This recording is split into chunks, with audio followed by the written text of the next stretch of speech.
Assalamualaikum warahmatullahi wabarakatuh. Di sini saya akan menjelaskan mengenai mata kuliah berpraktek. Mari kita lihat panduan berikut. Nah, di sini kita lihat fisip praktek. Artinya, mata kuliah ini adalah mata kuliah berpraktek. Coba kita buka. Oke, dalam bagian general, Bapak Ibu, di sini Bapak Ibu dianjurkan untuk membuat video sapaan, ya. Kemudian di sini juga terdapat rancangan aktivitas tutorial, yaitu berupa RAT. Kemudian ada volume perkenalan. Kemudian ada tata tertib, ya, itu panduan tutor untuk tutor, terus kemudian panduan mata kuliah berpraktik. Nah, kita lihat pada sesi pertama.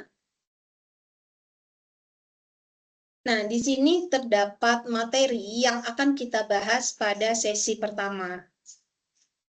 Kemudian di sini ada kegiatan tutorial webinar. Nah, di mana dalam kegiatan tutorial webinar ini terdapat panduan. Yang pertama adalah panduan pembagian kelompok MK, Capstone Project. Kemudian ada panduan membuat link to web menggunakan Big Blue Button. Nah, perhatikan ya Bapak Ibu, banyak yang keliru mengenai panduan pembagian kelompok MK Capstone Project. Para tutor menganggap bahwa kita wajib membuat kelompok dalam mata kuliah ini.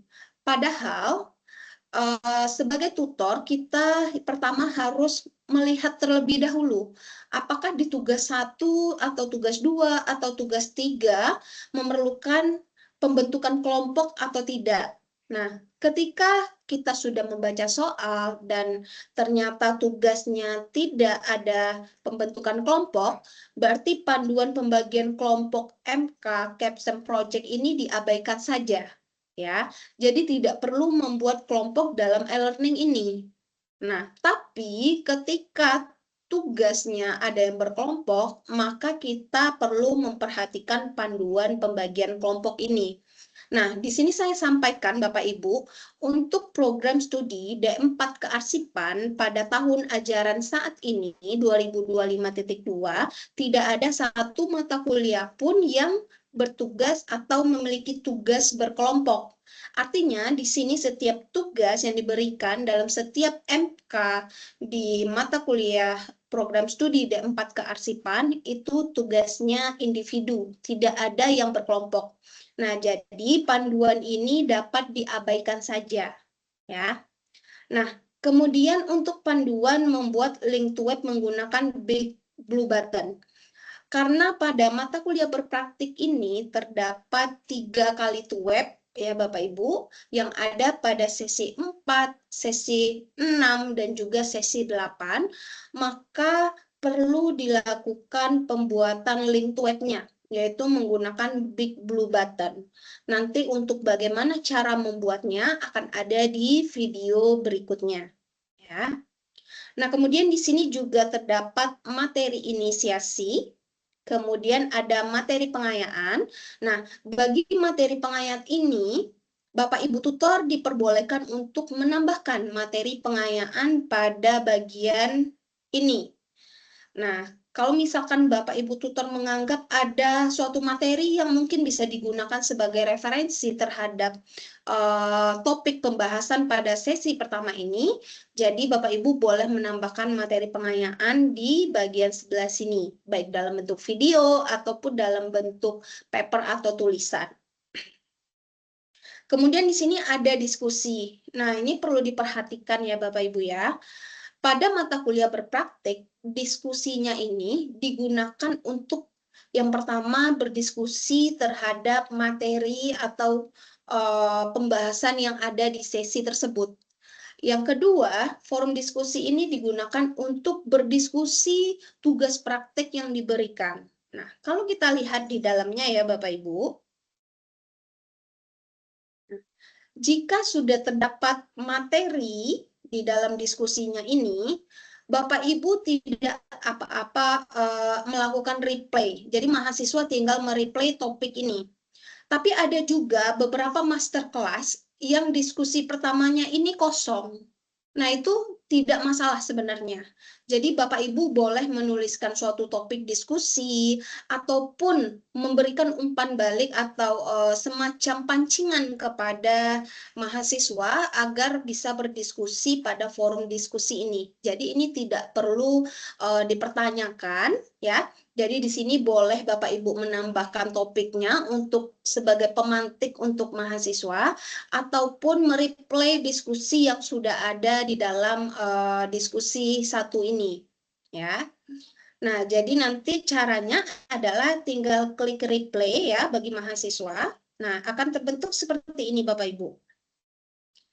Nah, banyak juga tutor yang mempertanyakan kenapa dalam sesi diskusinya tidak ada grade atau penilaian, sedangkan yang dulunya ada.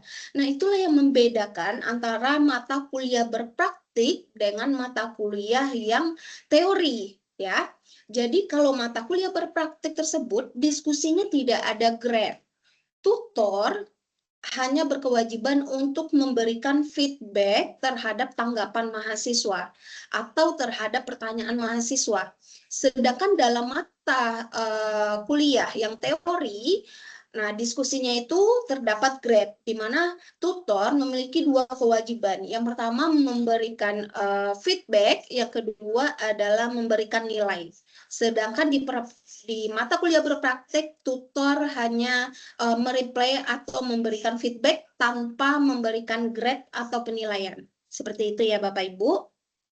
Nah, jadi di sini mahasiswa boleh reply jawaban dari dosennya atau mahasiswa antar mahasiswa. Nah, ini boleh dilakukan replay di sini. Dosennya pun harus memberikan reply kembali atau feedback kembali. Sampai situ paham ya Bapak Ibu ya. Kemudian kita lihat bagian yang lain. Tadi kita sudah bahas mengenai diskusi, ya. Nah, di sini tapi kok ada panduan penilaian diskusi, tidak masalah ya Bapak Ibu ya, karena ini di-insert secara umum. Kemudian ada latihan. Nah, setiap sesi ini ada latihannya. Latihannya itu bisa bentuk tes formatif, ada yang istilahnya kuis, ada yang istilahnya tes sumatif, ada yang istilahnya latihan atau yang lainnya ya. Nah, ketika diklik, banyak tutor yang menemukan kasus tidak bisa dibuka. Nah, kalau ini kebetulan bisa dibuka ya Bapak Ibu ya, tapi ada juga yang tidak bisa dibuka. Nah, itu bagaimana? Bagaimana agar bisa dibuka? Terus kemudian kalau misalkan tidak bisa dikerjakan oleh mahasiswa, bagaimana? Seperti itu. Nah, jadi di sini Bapak Ibu, tes formatif ini tidak wajib dikerjakan. Ya, kenapa? Karena tidak masuk dalam rincian perhitungan nilai mahasiswa. Nah, jadi di sini kalau misalkan bisa dibuka, silakan dikerjakan seperti ini ya. Silakan dikerjakan, tapi kalau misalkan tidak bisa dibuka oleh mahasiswa atau error atau bermasalah dalam proses pembukaan soalnya, Bapak Ibu cukup menyarankan mahasiswa untuk menjawab berbagai soal yang ada dalam modul BMP. Ya, cukup diarahkan mahasiswanya untuk mengerjakan soal-soal yang ada dalam modul. Nah, kenapa harus diarahkan? Karena soal-soal option ini ya Bapak Ibu melatih peserta didik atau mahasiswa dalam mengerjakan UAS nantinya. Jadi di sini hanya sebagai bentuk latihan membiasakan mahasiswa untuk mengerjakan soal-soal dalam bentuk pilihan ganda. Karena nanti sebagian soal ketika melaksanakan UAS bisa dalam bentuk pilihan ganda dan juga uraian. Nah, ini hanya melatih mahasiswa agar mahasiswa bisa terbiasa dalam menjawab soal pilihan ganda. Nah, bukan berarti mahasiswa tersebut tidak memiliki nilai ya Bapak Ibu, karena memang tes formatif ini tidak ada perhitungan nilainya. Seperti itu ya Bapak Ibu ya. Oke, Kemudian sesi 2 sama seperti sesi pertama. Nah, kita lihat perbedaannya pada sesi ketiga. Oke. Dalam sesi ketiga ada sama ya, seperti materi inisiasi, kemudian materi pengayaan, ada diskusi. Diskusi masih sama seperti yang tadi. Kemudian ada penambahan tugas. Dalam e-learning ini terdapat 3 tugas. Ada tugas 1, tugas 2, dan tugas 3. Untuk tugas pertama ada pada sesi 3. Untuk tugas kedua ada di sesi 5, dan untuk tugas ketiga ada di sesi 7. Nah, kita lihat untuk tugas 1. Nah, ini ada tugasnya ya Bapak Ibu ya. Tugasnya itu sudah di-insert, tapi ada beberapa tutor yang memang tidak bisa membuka. Ketika mengklik tugas, tugasnya kosong. Itu sebenarnya tidak kosong Bapak Ibu ya. Jadi tugasnya itu memang tidak dimunculkan secara langsung. Tapi ketika tanggal nanti 20 Oktober, tugas tersebut akan muncul secara otomatis di sistem. Seperti itu. Jadi langkahnya Bapak Ibu harus mengecek apakah tugas tersebut benar tidak ada atau memang disetting secara otomatis dan akan dimunculkan ketika tanggal start tugasnya berlangsung. Nah, caranya adalah Bapak Ibu klik turn editing on. Nah, kemudian Bapak Ibu langsung ke tugas. Nah, klik ini ya Bapak Ibu ya. Klik tanda 3.3 di bagian kanan, kemudian edit setting. Nah, ketika edit setting, ketika Bapak Ibu melihat di sini ada tugas ya, di description-nya ada tugas, berarti nanti tugas tersebut akan dimunculkan secara otomatis. Nah, kalau misalkan Bapak Ibu ingin melihat tugas itu ada ya, Bapak Ibu bisa mengklik ini ya, display description on course page. Nah, silakan diklik. Kemudian Bapak Ibu lakukan save and return.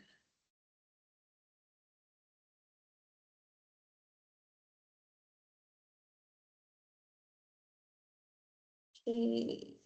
Nah, kita lihat. Nah, nanti tugasnya itu akan muncul ya Bapak Ibu.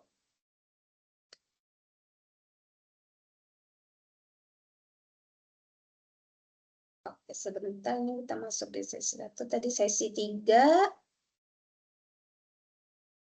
Nah, nanti tugasnya akan muncul di sebelah sini. Ya, jadi Bapak Ibu tidak perlu panik ketika kok diklik tugasnya tidak ada seperti itu. Jadi jangan panik, itu sebenarnya ada ya Bapak Ibu, cuman memang dimunculkan ketika nanti tanggal 20 Oktober, ketika tugasnya itu memang akan dimulai.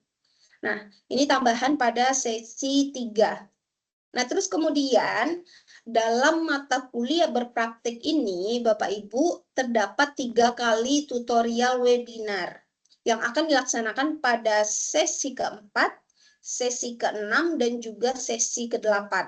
Nah, untuk tampilan pada e-learning mahasiswa, Bapak Ibu, untuk sesi 3, 4, 5, 6, 7, 8 saat ini belum terbuka. Terbuka hanya general, sesi 1 dan sesi 2. Nah, untuk sesi 3 nantinya akan dibuka ketika sesi 3 sudah akan dimulai. Seperti itu. Nah, kita lihat dulu tutorial webinar yang ada di sesi 4. Kita klik ya. Nah, seperti biasa ya Bapak Ibu, tulisan merah ini jika Bapak Ibu di halaman e-learning-nya disuruh membuat video, itu diabaikan saja atau boleh dihapus, tulisan merahnya ini dihapus ya Bapak Ibu ya. Oke, kemudian diskusi sama, materi pengayaan ya. Terus kemudian kita lihat latihan lagi, kalau misalkan tidak bisa dibuka ya sudahlah, kalau misalkan bisa dibuka bisa dikerjakan oleh mahasiswa. Kalau tidak dianjurkan ke mahasiswanya untuk mengerjakan tes yang ada di modul BMP ya. Nah, kemudian ketika kita lihat di sesi 4 ada link to web di sini, di sebelah sini ya. Nah, jadi bagaimana cara membuat link to web ini? Bagaimana cara kita berkomunikasi dengan mahasiswa? Nah, untuk mata kuliah berpraktek, per kelasnya itu ada 25 orang. Paling tidak tuh ada 25 orang ya Bapak Ibu. Nah, caranya adalah kita membuat grup WA dulu ya, WhatsApp grup dulu, kemudian link WhatsApp grup kita share kepada partisipan. Nah, partisipan nanti akan join secara langsung kepada WA grup tersebut. Nah, disinilah nanti kita akan berdiskusi kapan waktu yang tepat untuk melaksanakan to web. Ya. Nah, terus kemudian bagaimana cara membuat link to webnya? Ya, sebenarnya di video yang lalu sudah saya jelaskan. Nah, ini saya jelaskan kembali ya Bapak Ibu. Kita klik an activity or resource. Nah, kemudian di sebelah sini ada Microsoft Teams Meeting. Nah, Microsoft Teams Meeting digunakan ketika Bapak Ibu sudah memiliki akun Microsoft Teams Meetings ya. Tapi ketika Bapak Ibu tidak memiliki akun ini, jangan menggunakan ini. Gunakanlah Big Blue Button sesuai dengan panduan yang ada di sesi pertama tadi. Kita klik. Oke, akan terlihat lamanya seperti ini ya Bapak Ibu ya. Nah, kemudian bagaimana cara membuatnya? Nah, kita tulis di sini ya Bapak Ibu. Kita tulis di sini misal to web 1 gitu ya. Oke. Kemudian di sininya assign-nya itu all user ya. Terus kemudian kita klik add.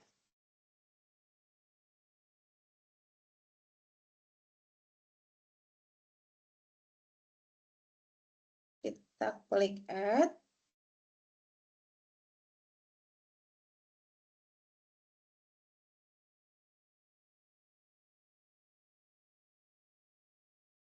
Sebentar.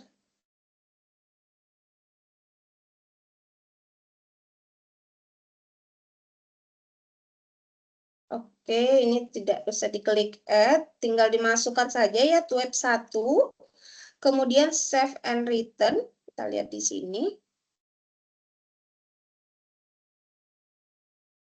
Ini ada to webnya.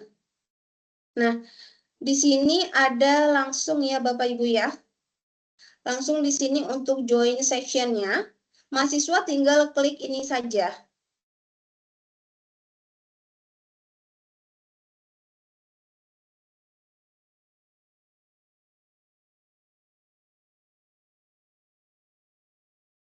Kita lihat. Oke.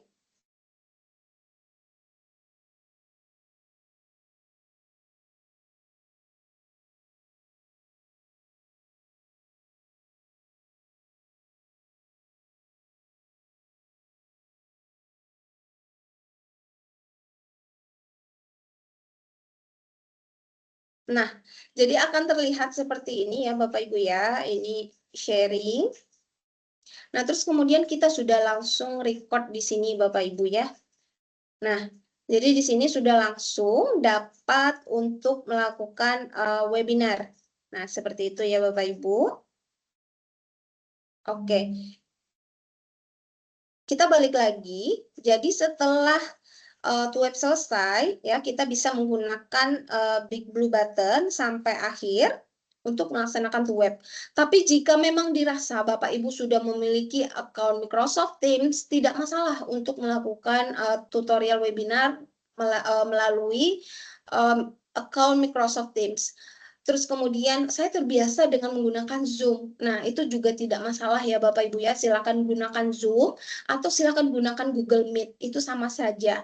Tapi yang perlu diperhatikan adalah Bapak Ibu di sini harus membuat record atau bukan recording ya, semacam bukti, bisa berupa screenshot atau misalkan bisa berupa kalau mau recording silakan gitu ya.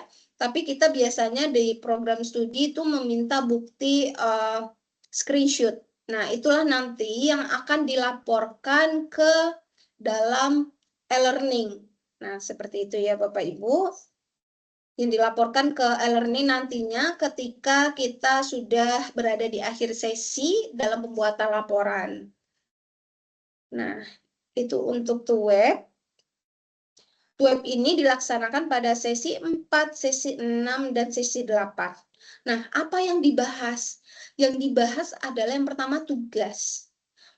Tugas mahasiswa sudah benar atau belum. Kalau misalkan ada revisi segala macam, mahasiswa diperbolehkan untuk melakukan perbaikan ya Bapak Ibu ya. Karena di sesi 3 ini, waktu tugasnya itu ada selama 2 minggu. Jadi mahasiswa masih ada waktu untuk melakukan perbaikan. Nah, untuk tugas itu durasinya selama 2 minggu. Tapi untuk diskusi 1 dan diskusi 2, durasi waktunya 2 minggu, sedangkan diskusi 3 sampai diskusi 8, waktunya 1 minggu. Yang perlu diperhatikan adalah waktu pengumpulan tugas. Waktu pengumpulan tugas itu ada di hari Minggu terakhir jam 3 sore. Ya. Oke, kita back lagi.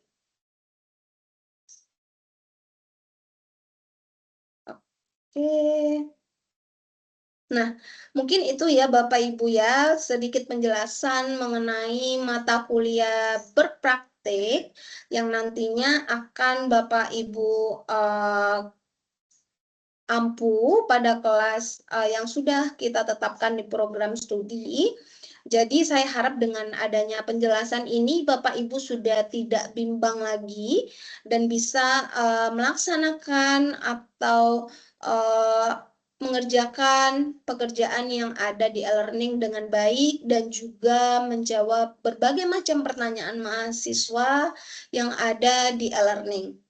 Semangat terus dan juga misalkan kalau ada pertanyaan lagi terus kemudian masih ada yang diragukan, jangan sungkan untuk menanyakan di program studi.